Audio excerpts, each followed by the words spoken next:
Andrew Garfield can finally talk some Spider-Man No Way Home. Wow. Look at this. Yeah, he's been making the rounds now, and he could finally talk about all this stuff. Obviously, there's been stuff that's been flying around. You felt bad for the guy. He even said, too, when it came to Andrew Garfield talking about the fact that he kept having to lie and say that he wasn't in the movie. That had to, that got to him a little bit. He said that he hates lying, and the fact that he had to keep on lying to people about it. I mean, that's part of the gig, though. It's part of the gig. I mean, you are an actor. I mean, that's your professional liar, I guess you could say. But yeah, this is there's a new interview with him with Variety. Why would you do that? All right, where he talks about some of this stuff.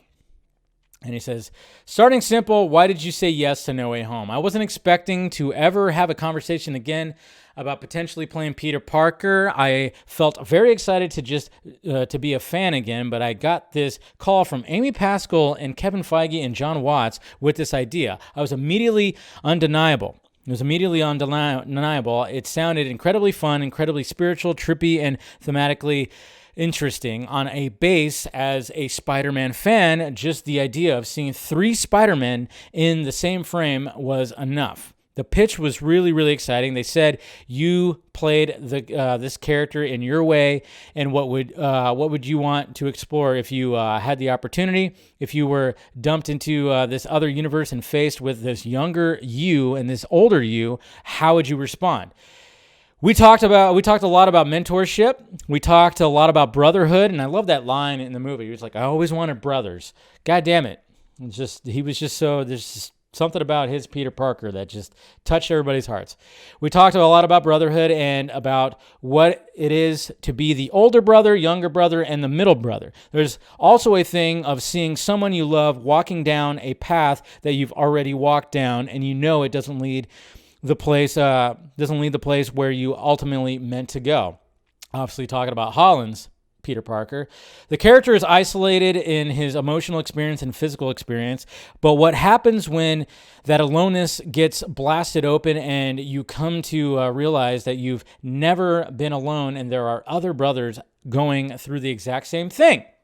That's a big spiritual journey to go on, man. And when we just milked out all the fun we could possibly have. And he said, you and Tobey Maguire really did this. This wasn't a green screen setup in your driveway. Fuck you! We all know what you were... Okay, who's the interviewer here? Mr. Matt Donnelly.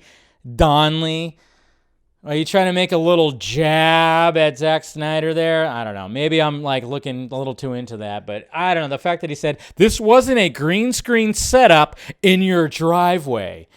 Okay. Yeah. Well, you saw the shot at the end. For shooting in a driveway, that was pretty damn good. It's almost like Zack Snyder's an awesome filmmaker. Anyways, we were shooting for 2 weeks, Tobey and I, but I think we managed to achieve something that is not just showing up and going, hi, bye. My Spider-Man got to save his younger brother's romantic relationship potentially and to heal the most traumatic moment of his own life through doing it for his younger brother, making sure that he didn't have the same fate. There's something cosmically beautiful about that. It meant getting a second chance at saving Gwen, which is great. Obviously, we know what scene we're talking about right there. So... and then, of course, he talks about that. Talk about your time with your fellow Spider-Man and what did you share off-screen, compares notes about spandex and fans. I think the first time we were all in the suit together, it was hilarious because it's like just 3 ordinary dudes who were just actors, just hanging out.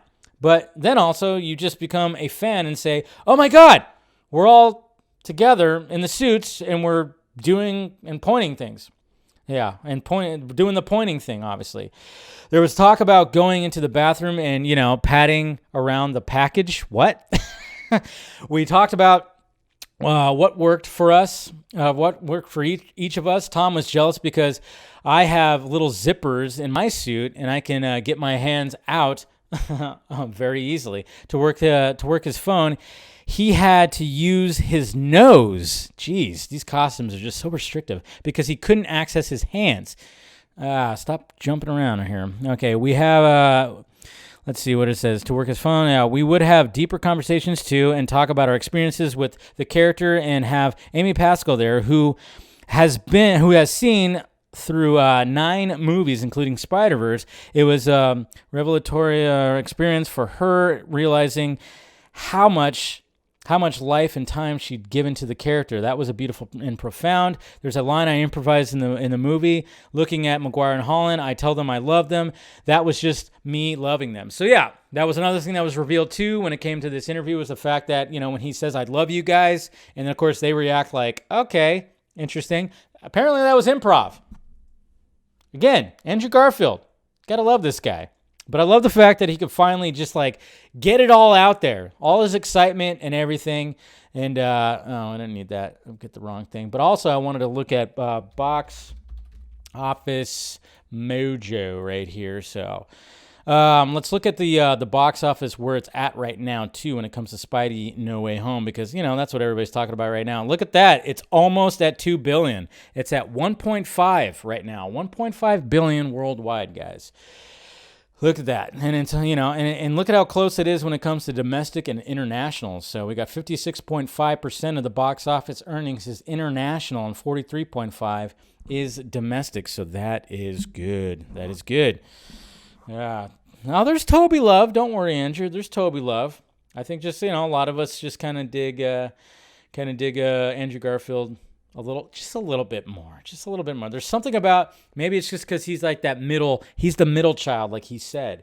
And he talked about how you have your older brother who's like the big time mentor, and then you have the younger one who's still learning his shit. So he could be like that middle guy.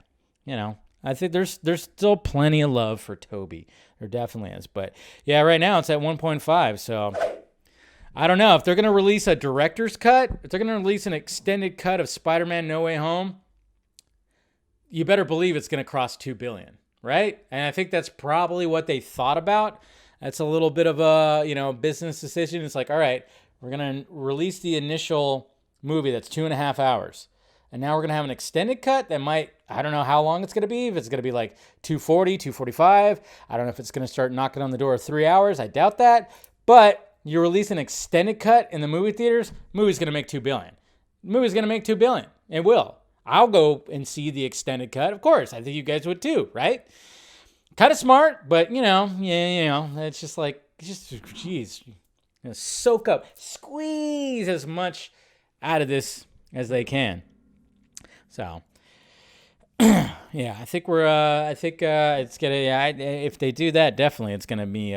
It's gonna make $2 billion. So, the extended cut thing was just a fake account. That wasn't a fake account. No, it wasn't. I would not be surprised. Okay. Well, I mean, if you're saying it's a fake account, then I didn't do my research on that. Man, that would suck, because you think if they're going to make this, if this movie is going to make $2 billion, it'd be release an extended cut in the theaters. Yeah. It was a fake RPK account. Oh, man. See? That's the thing. There's so much fake shit out there. So much fake news. Even in the movie world. What the hell? So much fake news. Yeah, I mean, I guess that makes sense given the fact that, in a month and a half, I guess it's going to be on digital download and probably be on Disney. I don't know if it's going to get on Disney Plus obviously, because obviously Sony, all that whole thing, who knows. China, they're all China accounts just messing with us. Jeez. Yeah. But at least I guess the news that it's going to be out on the 28th, that's real. But we did hear that there was kind of an extended cut, so maybe they'll release extended cut on digital and of course physical release, Blu-ray. Let's hope that's going to be the case. I don't know. I just want more. I just want more scenes with the 3 dudes. That's it.